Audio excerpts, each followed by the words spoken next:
The Back from the Grave Before Dying Paradox and Its Implications, Part 2. As read from the Scary Stories subreddit by Scare in a Box. The dealings of God are men's gifts. The dealings of the devil are men's minds. It is never a battle of good and evil, but a careful mixing of order and chaos, a perfect balance between nobility and bravery and corruption and decay. History stretches long because of this balance in men's souls. A leader, corrupted, ruins his people. The people, propelled by God's gifts and bravery, fix the leader's mistakes until the loop begins anew. People are always shocked when Jacob mentioned this in his sermons. He certainly made his enemies in the Vatican because of his opinions. How can you have faith, they said, if you don't believe in God's all-powerful nature? And the answer was simple. It was self-evident. Look at history, Jacob would answer, and tell me I'm wrong. God is good. I seek to destroy this balance. I want an era of goodness, but this world hangs in this balance. God made itself frail and the devil powerful to create this perpetual motion machine inside of humanity. There are good and bad times, and all that is a recipe for God's true gift, eternity. As usual, the church shunned visionaries. Though they didn't kick him out, he was struck on the backwaters of the earth. They sent him on cleansing missions, expecting him to do nothing and to achieve even less. Yet, he proved them all wrong. After all, demons are powerful. God made them so. One can bargain with them by having them fear us. One bargains with them by convincing them to leave. One gets the right to do so by respecting them. It was no wonder he wasn't well liked. It's an honor to have you here, Father, the cop said. He was a humble-looking fellow. He knew from his parish. He was lean and tall, with a face too soft for his line of work. Thank you for coming. Let's see if I can help before you thank me, Pete, Jacob said. It was a dark night, with a few visible stars hidden behind sparse clouds. No moon. Only darkness and the wind. Jacob downed the rest of his coffee and took the house in. It was a regular-looking English manor, old, but otherwise well-kept. He noticed a problem as soon as he arrived, though. The windows and the door weren't completely there. It was as if they were painted on plaster. Shining a flashlight at it, he saw the exterior of the house was one continuous surface. How the hell was he supposed to get in then? He asked Pete and the other cops this. All he was told in the call that woke him was that Jacob was needed for an emergency exorcism. He wasted no more time asking for details and drove there as fast as he could. The problem, Father, is that there are people inside that house, Pete says. How exactly did they get in? The doors are solid wood, yeah. It's a bunch of kids. They're famous around here. Paranormal investigators, you see. Right. Jacob knew the type. Skeptics, they called themselves. Skeptics too skeptical of both religion and actual science. Bunch of morons. Pete chuckled dryly. Yeah, they were the ones who called us. In the call, they were distressed because the door wasn't opening, and then one of them says the door, and I quote, is freaking disappearing. Then the call cuts off. And so you called me? Jacob asked. Pete shuffled. Jesus, was he ashamed? The other cops were milling about laughing.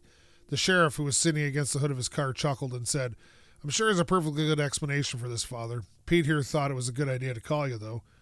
Jacob didn't reciprocate the smile. Perhaps it was. Yeah. There's something else, Father, Pete said. The call they placed took a little over a minute.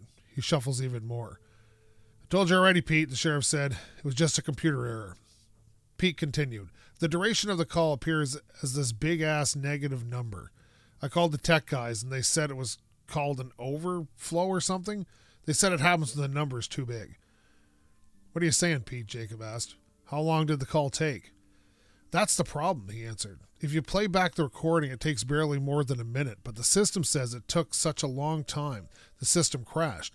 The system cuts calls after 24 hours, but it's technically able to store many, many, many hours of calls.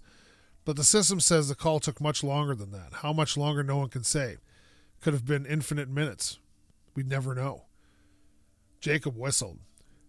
Your hypothesis is that there's a reality-shaping entity in that house? I think something damn weird's going on, and we're all too scared to admit it. Jacob turned back to the house and laid a foot on the front porch steps. Are you absolutely sure there's no other entry points other than... A scream pierced the night. The almost happy banter of the cops died down, and finally, their faces went from nonchalant to afraid. About time, Jacob thought. Jesus, Pete muttered. Pete went up the steps slowly, as if he was treading in a minefield. He put his hand on the door. He knocked. He put his hands next to the door and knocked on the wall. The sound was the same. "See," he said. It's just a wall. This door is like painted on or something." Pete walked to the windows where they were dark and knocked on the what looked like glass, but the sound was the same. "It's just wood," he said.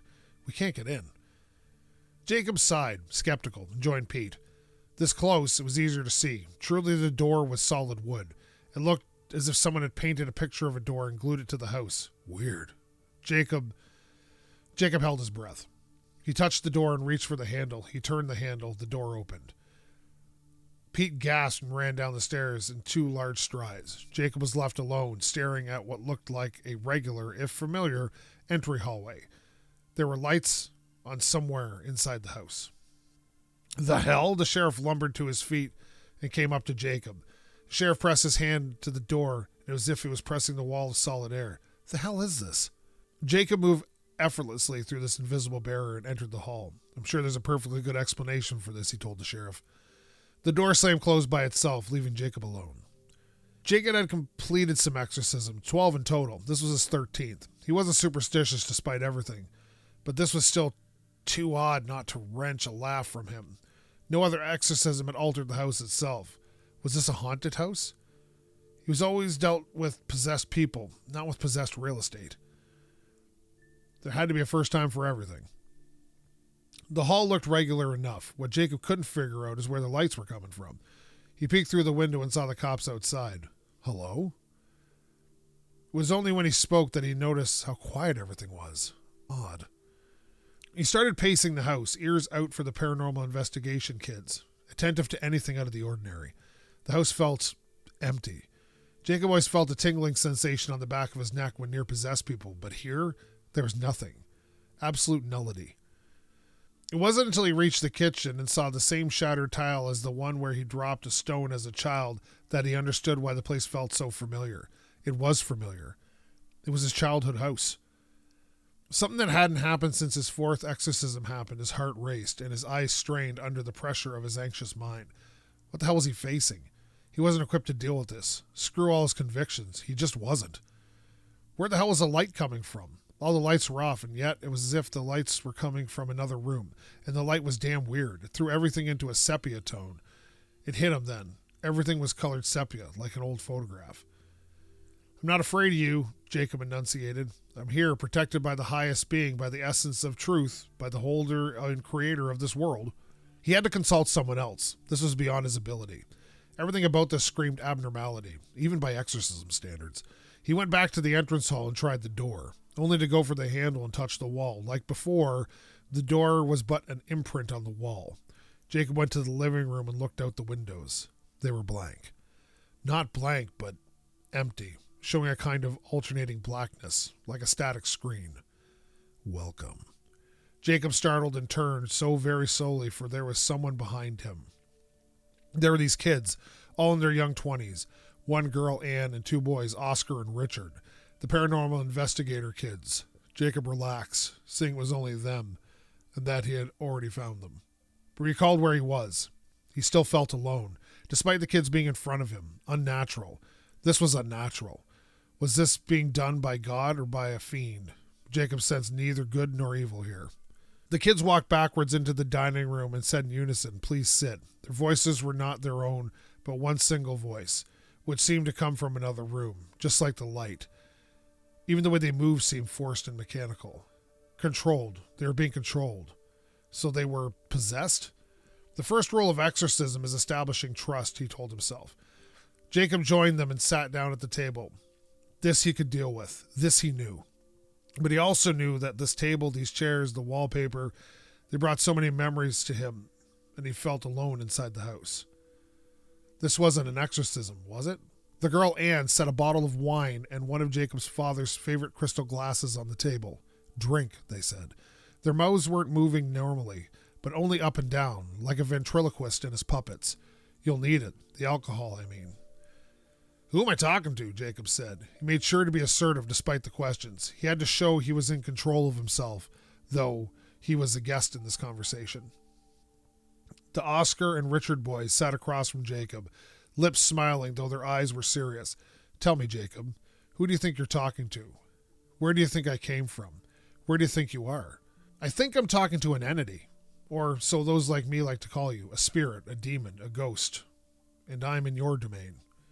The entity laughed. I'm one of those things, not a spirit, not a demon, but I guess you can call me a ghost, your ghost, not from now, but from a day when you eventually come, from the future, if you may. The room seemed to spin around the priest. The spirits he usually exorcised were evil and on quest for evil things. They wanted pain, misery, destruction. Other wished for chaos only. This one, what was its goal? Did it want to see Jacob destroyed? Did it want to see him mad? Hell, did it want to possess him? I find it hard to believe. What are you after? Hard to believe? You have absolute faith in a nearly omnipotent being created only one kind of life and is all good. You believe it exists because of a book full of continuity errors. All this, and you find it hard to believe that the entity who recreated our childhood house perfectly is not your ghost? Precisely. My ghost wouldn't sound skeptical of God. One day you will lose your faith as a secret will be revealed to you. It'll be the start of your descent. Now they were getting somewhere. To get the spirit to leave, Jacob had to give it a reason to do so. The spirit's tactic appeared to consist of getting Jacob to abandon his faith by convincing him he would one day do so anyway. Did you travel here, to the past, to warn me? Whether I warn you or not does not matter. I could not change my destiny. The entity sighed and the entire house seemed to sag, as if it was lost the motivation to keep up appearances. I brought chaos to so many. I annihilated so much. I made so much to the universe null. There's nothing left to go after that I haven't taken care of. I'm tired and I want to end, but I cannot destroy myself. The option is to kill me then. If you kill me, I won't live to become you. Didn't I tell you? It doesn't matter what I do. I cannot destroy myself. It doesn't matter what happens to you, for you will become what I am now. What I can do instead is let you in on the secret that will destroy your faith. This will allow you to seek infinity. The priest found he couldn't move. The chair he was in wrapped around him, as if it had become liquid for a moment, and then solidified again. One of the puppet boys got up and came to Jacob, bent down and put his mouth so close to his ear. This was bad, bad. He was being toyed around too much by this entity. If he kept this up, he'd not only fail to exorcise the house, but he'd be consumed by the entity. He'd seen it happen before. He'd be killed, and his soul would not be allowed to part in peace. The doubt that this was not an entity kept crossing his mind. Spirits did not shape reality. This entity did. Spirits couldn't read minds or memories. This entity knew his childhood house down to the most minute details. It was time to face the truth. This was him. How could he fix his future? Was this something he should do? Was this God's will or the devil's? What path should he choose? The future Jacob had said he had wrought chaos. This wasn't God's path. Future Jacob had said he'd lose faith. This was straying from God's path. Jacob couldn't allow himself to be defeated. Evil would always endure, but so would goodness. So would God's will. He would persevere. My faith is unbreakable, fiend, Jacob said. I will not be lulled by your secrets. The puppet boy began to speak, but what Jacob heard was the entity whispering right against his ear. And Jacob saw nullity and infinity. The secret is truth, and the secret is darkness. The secret is his, and the secret is of a heart, of his heart, of all hearts, a dark heart.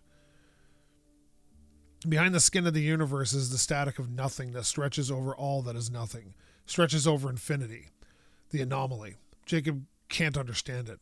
Why is it an anomaly? It looks like it's part of the universe, even if it exists outside of it. Why should its existence be denied? God is not forgiving. God is not good. If the will of a supreme being exists, it doesn't exist within the small bounds of the universe, but outside of it. Nothing should exist outside the universe. Therefore, the will of the supreme being is abnormal, an aberration, a mistake, an anomaly. Jacob screams, but no one hears him. He's alone in the secret. If God was never here, then he was never good. No one ever was. All goodness and evil were always arbitrary. Everything always was. Dark hearts, dark hearts. His was always a dark heart. The potential for good, for evil, for everything and nothing, always inside his heart, inside all hearts. Dark heart, Dark heart. Jacob came to. He was still sitting at the dining room table, but he was alone now. His head throbbed, not with pain, but with something else. It was as if his new comprehension was too much for him, and he wanted to drop all he had learned. He wanted to cast it away. Good job, Jacob. You defeated the Dark Heart. I will cease to exist soon now. Cease to exist? You're the anomaly, aren't you? The breaking of my faith? What? Why will you cease to... Pure and simply, I lied. You see, a lot happened. Happens and will happen. Jacob was about to get up and speak his mind, but his legs gave out. He was too exhausted, too tired. His soul was wearing at the edges. What had he seen? What was that over the universe? And why him? Why had it talked to him? Why had it given his weight to him? A failed priest, a failed human, a failed being? His dark heart was weighing him down. That was his only certainty. Scientists quite some centuries from now will figure something out. They'll figure that within this universe tissue, there's really just another word for numbers in mathematics. They're quite fancy numbers. These fancy numbers are something oracles of the past instinctively knew, but their art was lost over the years. These fancy numbers are a way to touch what's outside the universe. These fancy numbers are a way to know what will come and what is past. These fancy numbers, of course, should not exist. The very existence broke down too many laws and philosophies. No one will ever know this truth, except you, of course. The numbers will have a name. Have one already. The anomaly. Us. Are we an entity? A phenomenon? Something else entirely? Who cares? I don't know. As you might have guessed, no one can figure out if the anomaly has will. What everyone knows is the anomaly isn't good. Mass suicides ensued because of how much sense the anomaly doesn't make. Imagine this, centuries of development, theories, and perfectly explain the behavior of the universe's growth and its tissues and the very nature of Laura Lazanark's, what's the smallest particle there is, mind you. Imagine this is being broken by parts of the very system that makes up the basis of these theories. Imagine this. Anomaly breaking every inch of logic humans ever broke through. These scientists, of course, were quite smart. If the anomaly was contained, or at least far from them, then it would be as if it never existed. All they had to figure out was a way to trap it. Trapping infinity is, by its very definition, impossible. But trapping nothingness, that was doable. So that is what they did. A large object that looked like a large egg popped on the table. Jacob flinched. The outer part of the egg was just like the blank static he had seen when he looked out the windows, as if infinitesimal parts of reality were turning on and off like a static screen. See? Just in time. That's the quantum cage. Looks harmless, doesn't it? That bad boy has an entire space-time distortion inside. It forces the probabilities around the anomaly to make it only appear inside the cage, because the cage is blocked from the space-time dimensions. It's as if it doesn't exist. Crafty, don't you think? How are you talking to me then? Jacob was ill. This was unnatural, abnormal. No human should be able to sustain this. Aren't you inside the cage? Great question, Father Jacob. Where do you think the cage is, inside or outside the universe? Jacob had no energy left to answer. It's neither. It exists parallel to us. It's not next to us. It's over us. It's not even fixed in time. Do you think that egg is only here? It's in the past. It's here. It's in the future. Time is a dimension of little consequence to it, and it has a consequence of little consequence to me. To us, such phenomena are not supposed to exist, of course. The anomaly acts against the universe because it's impossibility here. As such, only one can exist. It's anomaly against the universe, and let me tell you, one of them has to win. Our tactic works well enough, you see. We're kind of working from the shadows, turning the universe unsustainable by being unstable ourselves. Imagine a patient grandfather being brought to the edge of his temper by an annoying grandchild. We're that grandchild. The anomaly laughed. And you want to know how the grandchild was conceived, how the anomaly ever came to be? Such instability can be created by a paradox. Say, someone going back in time. Say, someone preventing their own birth. But I'm still here. Jacob muttered to future Jacob, to this anomaly. You haven't prevented anything. And if I was supposed to lose my faith anyway, what did it matter if I learned about the dark heart? His mind felt ever odder. It was hard to maintain a congruent chain of thought. There were things he knew he didn't know.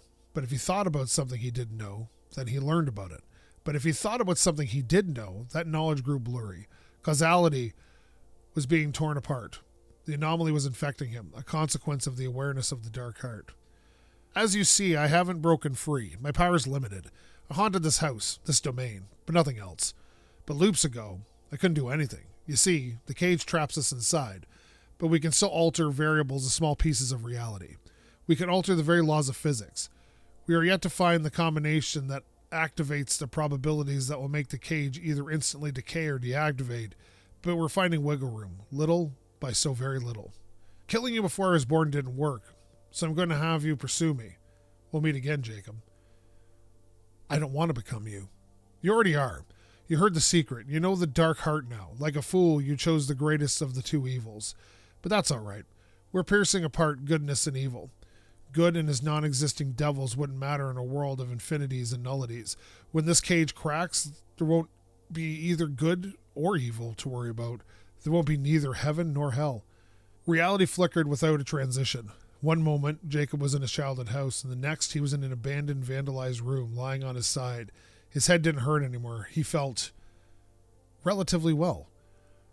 The dark heart, oh, but it was a beautiful thing. It made so much more sense than God and his devils. So much more sense. It was both logical and illogical. Good and evil were outdated concepts. It was now the age of infinity or nullity. Guys, there's a guy here, a boy said. I think he's a priest.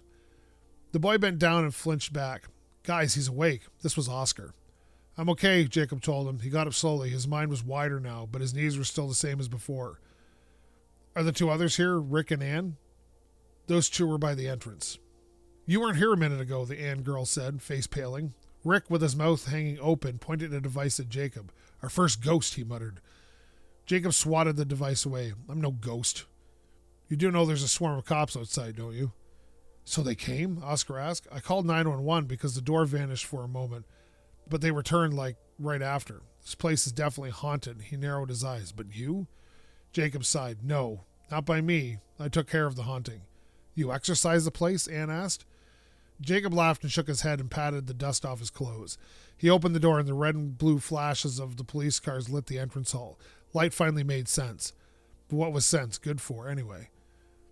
Some things are beyond us, kid. Father Jacob smiles and a crack appears in the egg, the primordial cage. He understands little more of the cage now, more of what he is. He is a dichotomy, a paradox made fundamental, an imaginary equation made possible by the superposition of two impossible planes. No goodness, no evil. All that exists is zero infinity and infinite nullity. He's gaining a new sense. The egg isn't completely separated from the universe now. There's Jacob. There's his dark heart. A bridge, a logical bridge. Oh, dark heart, how far can it go? What can he change? Jacob, the cops, and the paranormal investigators, on an intentional off chance, head to the pub. They sit. They order. They decide to play a game, and the quantum cage, the egg, appears on the table. It was always there. It was never there. It will always have been there.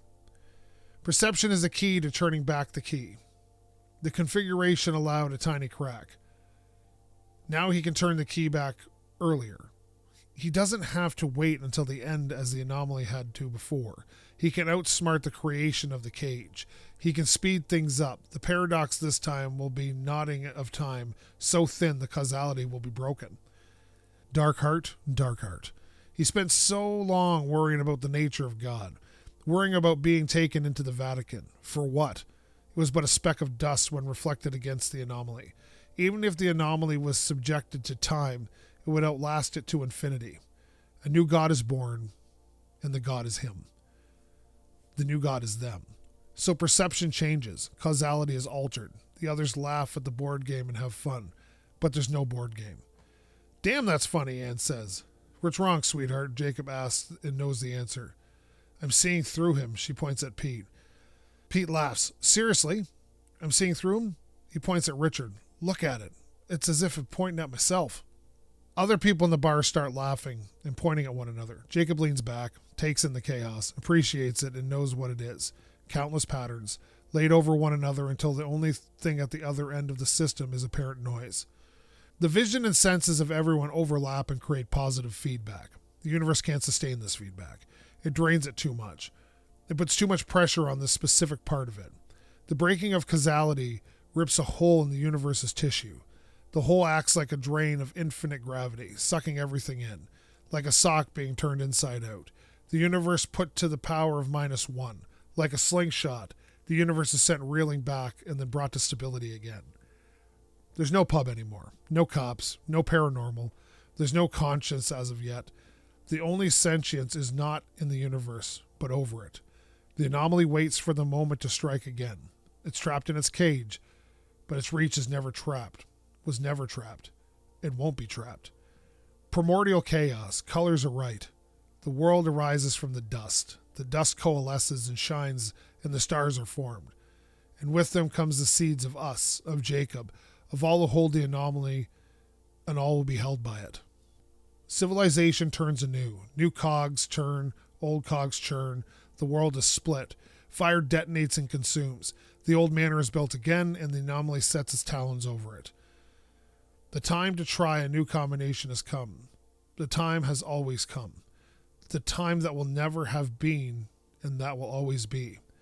I'm not afraid of you, Jacob says. I'm here, protected by the highest being, by the essence of truth, by the holder and creator of this world. We, the anomaly, smile.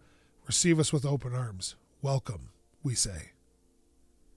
That was part 2 of The Back to the Grave Before Dying Paradox and its Implications, as found on the Scary Stories subreddit and written by Scare in a Box. Thanks for listening. See you again next time.